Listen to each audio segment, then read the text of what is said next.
Hazy podcast is brought to you by EKtheDJ and Michael Reid. Join them each season as they discuss the adventures contained in various audiobooks. This season, they'll be providing reactionary commentary on the So I Got Hazed audiobook by Michael Reid.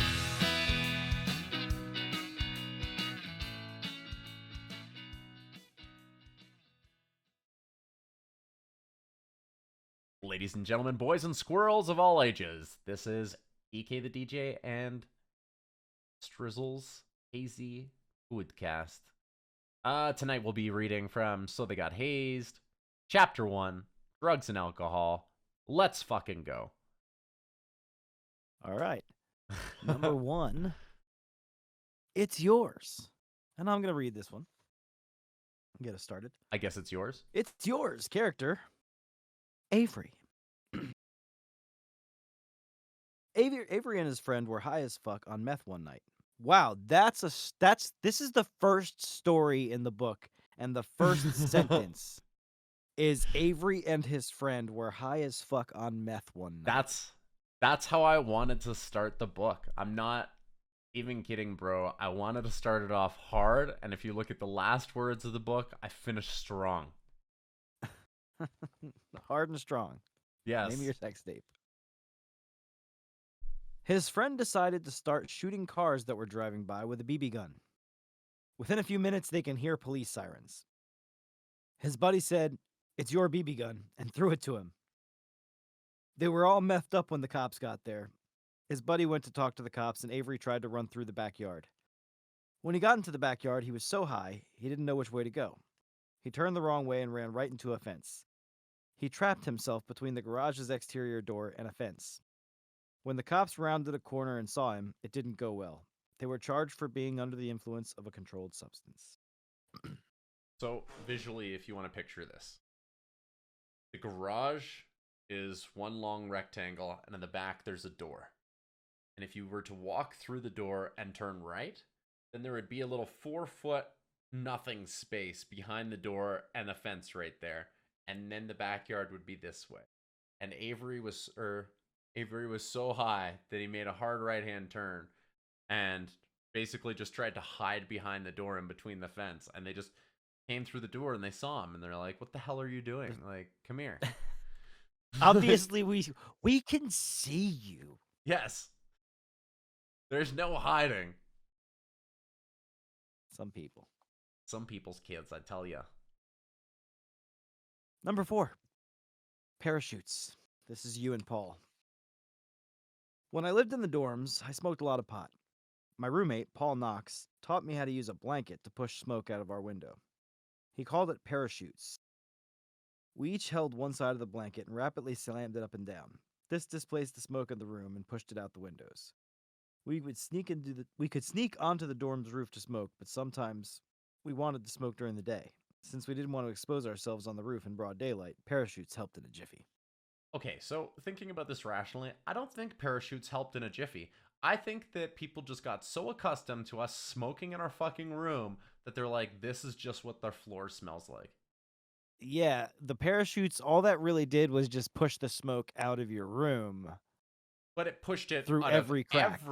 That's exactly right, it. So out the door too, like even if you have a towel at the doors aren't sealed. It's going to go through all the cracks of the door.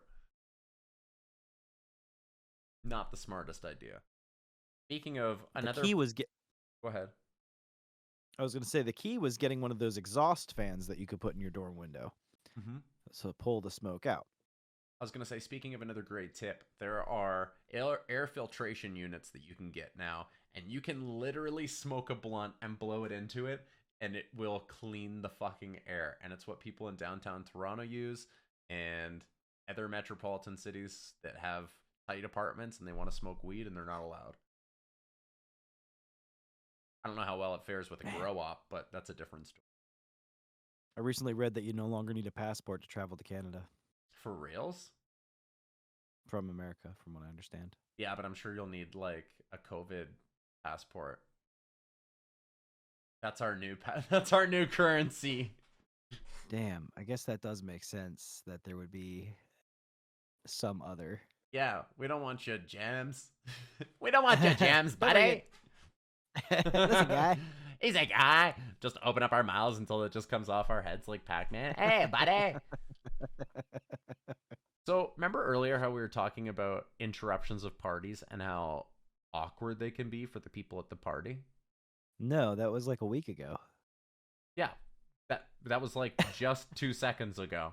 Like, No. it all blends into one long day for me. Either way,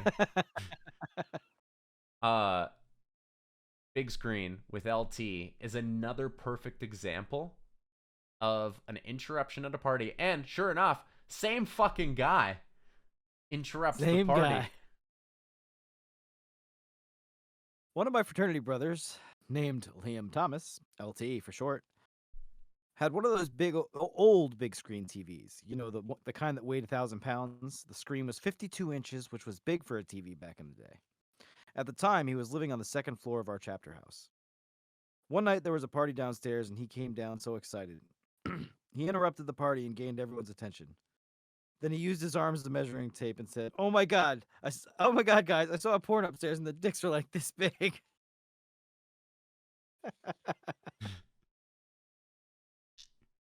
You could hear the crickets from the backyard. He felt defeated and went back upstairs. The music spun back up and the party continued. Sorry, we'll pick a different song this week. Darude is the go-to, man. Sandstorm's where it's at. All right, this next one's called Self-Inflicted. So it's... And this is great because Trent was the one that gave himself a black eye, saying he didn't give a fuck. And now he's making me get a black eye. Me, Paul, and Trent. One night during a party, we had exhausted a huge ice luge we made. An ice luge is a large brick. Ice luges. I know, and in COVID, bro, it's going to be a while. No. Unless you're using like some sort of dental dam, or everybody gets their own ice luge, or... Yeah, but nobody wants to use a dental dam for anything. Everyone gets an ice luge. What a great name for a movie. Everyone gets an ice luge. Ice luge party. BYO ice luge party. We'll pour the booze. You bring your own ice luge. Everybody gets their own cold table. Nice. An ice luge is a large brick of ice that you pour liquor down, so that liquor is ice cold when you drink it. For anybody that doesn't know. Just think about a brick of ice, and it's got a little carve out of it, and you pour booze down. Somebody's at the other end. They get the booze. But there's more advanced ones that look badass, and ones that go with multiple people at the same time, and ones that mix drinks. They're amazing. So I took it outside and threw it on the grass for it to melt because it had been kicked.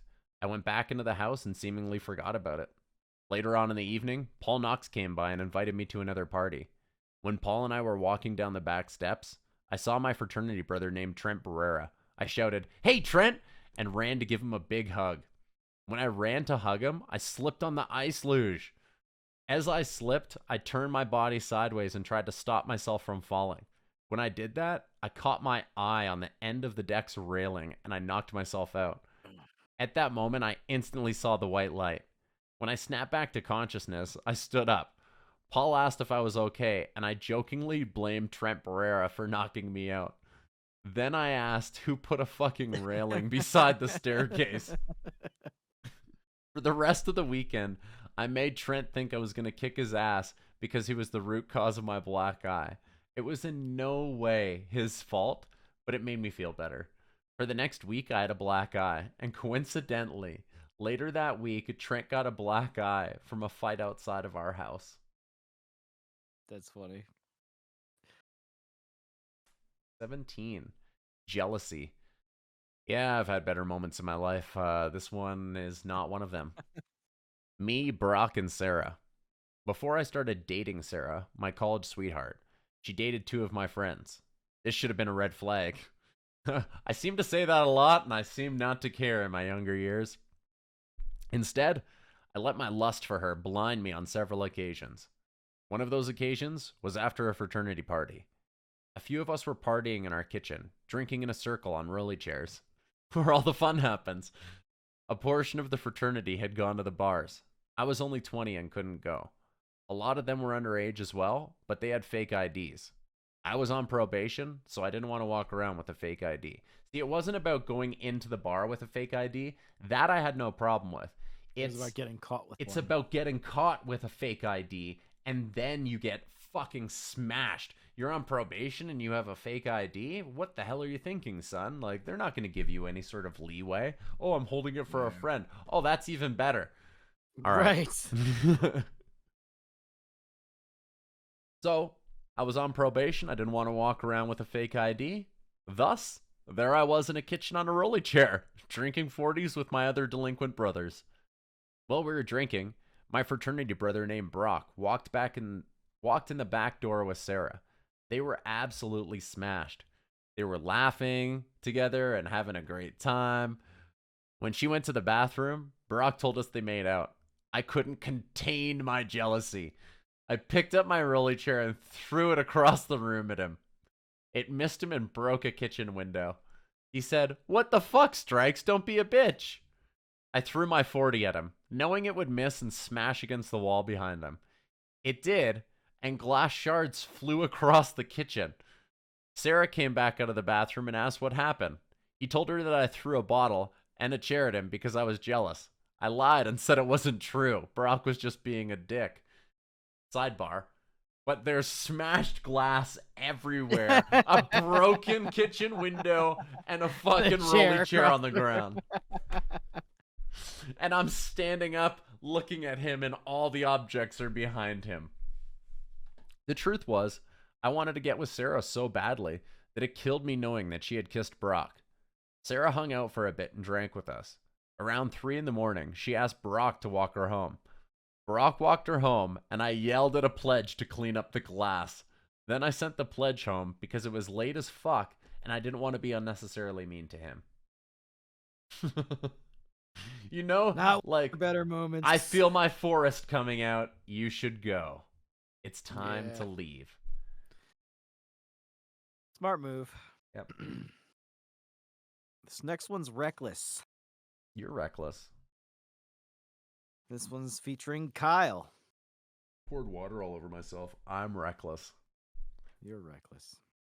Kyle Baker was one of those people that used to drink and drive all the time. It's only a matter of time before fate catches up to people like that. Kyle decided he was going to join the Army after college. He spiraled out of control about a month before leaving for his officer training. He was set to go to Fort Benning in Georgia. One night, Kyle decided to down a bottle of whiskey and drive his Corvette down the highway. He was pulled over for driving 111 miles an hour. He was charged with a DUI and reckless driving. Kyle never ended up going to Georgia or joining the Army. Instead, he was sentenced to 37 days in jail and served 21 of them. Don't drink and drive. Yeah. That one's huge. That's one that I've always, I don't know, probably to my detriment because I could have hooked up with a lot of people, but it could have not been to my detriment. I could have murdered somebody. It's just not worth it, man. For $20 versus the cost of a DUI, insurance going up, all the other shit that could happen, not fucking worth. Goodbye. Bye. Characters are anonymous. That's for a good reason. The New Alpha fraternity house at Radford University was the largest fraternity house on campus for well over 20 years. It had more than 13 bedrooms and was 4 stories tall. I say more than 13 bedrooms because sometimes juiced out fraternity brothers would punch enough holes in the wall to make 2 rooms into one. A party reno. The house was set to be demolished, but people frequently still partied in it during the summer of 2009. Many New Alpha brothers were in summer classes would go up to the top floor to smoke blunts. One night, someone threw one of those blunts on the ground near some old curtains. Within a few moments, the room lit up in flames and the weed smokers ran for their lives. The entire fraternity house burned to the ground. Now that you've read it, it's hearsay, right? It's hearsay? And now that you've read it. It's hearsay. Hearsay, actually. To be very specific, it's triple hearsay. Triple hearsay. It might not have even happened. It might have just been a figment of my imagination and the newsreel's, I don't know, creation. Either way, Let's wrap this up with Ovie's 21st. a great. I can close my eyes, remember part of this story for the rest of my life. Ovie's 21st birthday. Me, Cassandra, and Ovie. When my fraternity brother Ovie had his 21st birthday, he came to Virginia Beach to visit me. I told Ovie I would make sure that he had the best time anyone could have on their 21st. It was the summertime, and I was staying at my dad's place for a month before returning to Radford. We started the night by pre-drinking at my dad's house. I invited a small group of people to come over so that Ovie had a nice solid crowd around him. When we had a nice buzz, we left for the Virginia Beach's main strip. Virginia Beach is a tourist town, and the main strip had a seemingly endless amount of bars. This was a great place for a 21st birthday. We were able to bar hop all night. We showed Ovie such a great time. I bought everyone their drinks and made sure there was a nonstop flow of booze all night. We managed to outstay our welcome in one of the bars. Ovie fell over a row of bar stools and caused a domino effect. The bouncers swarmed him. I asked Cassandra to get her car while I paid the bar tab. As I was paying the tab, Ovie got thrown out of the back of the bar.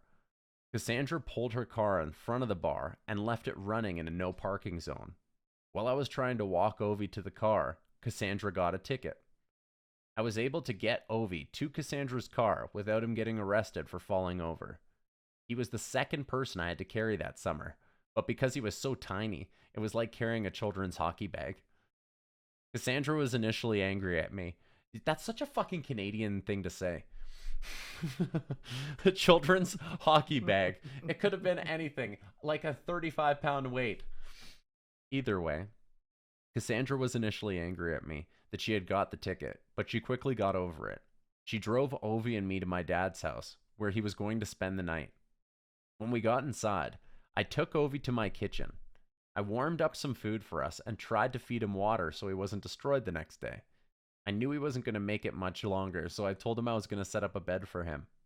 I left Ovie in the kitchen and went up to my little...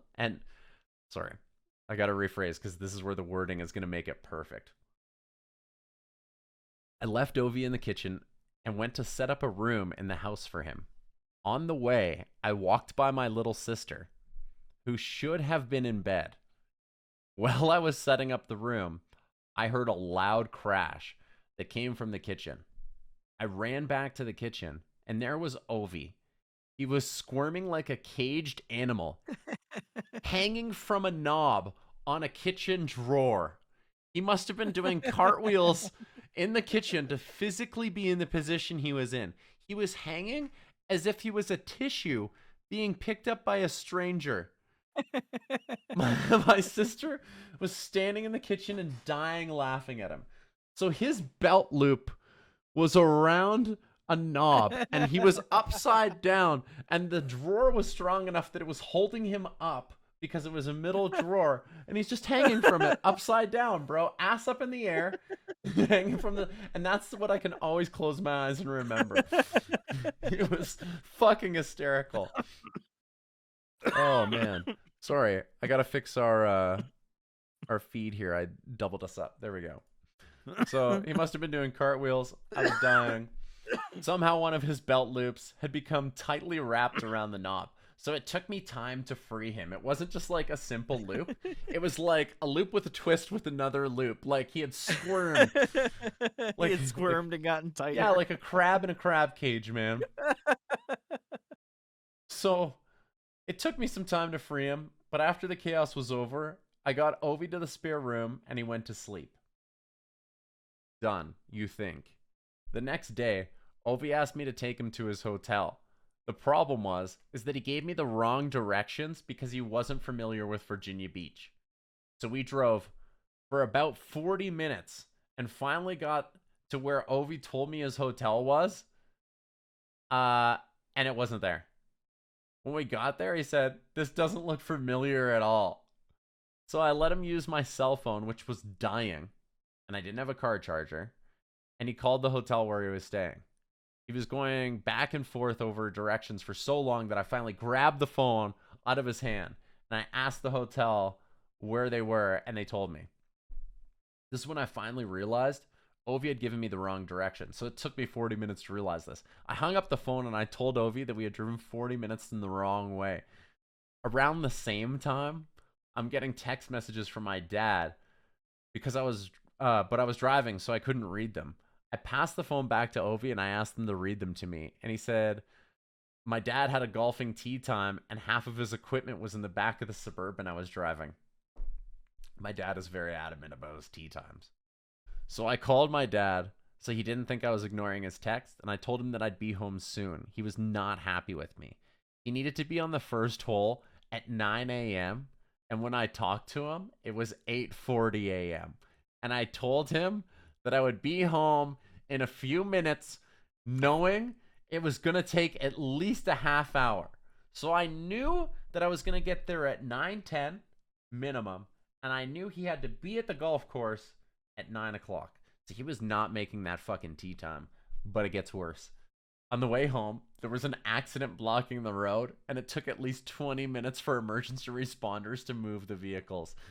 The entire time, my dad was furiously texting me every 5 minutes, asking where I am. 50 minutes later, at 9:30, I pulled onto my street. As I pulled up to my house, I saw my dad in the driveway. He had his golf bag beside him, and it was a sight for sore eyes, and I felt awful. My dad said I should have checked to make sure nothing was in his vehicle before I took it. Since he was in a rush to get to the golf course, he didn't have time to be upset with me. I apologized to my dad, and he left. My family did have smaller vehicles, but I was desperately hungover and all out of driving energy for the morning. I told Ovie I would call him a cab and pay for it. I called the cab and gave Ovie $100 to get to his hotel.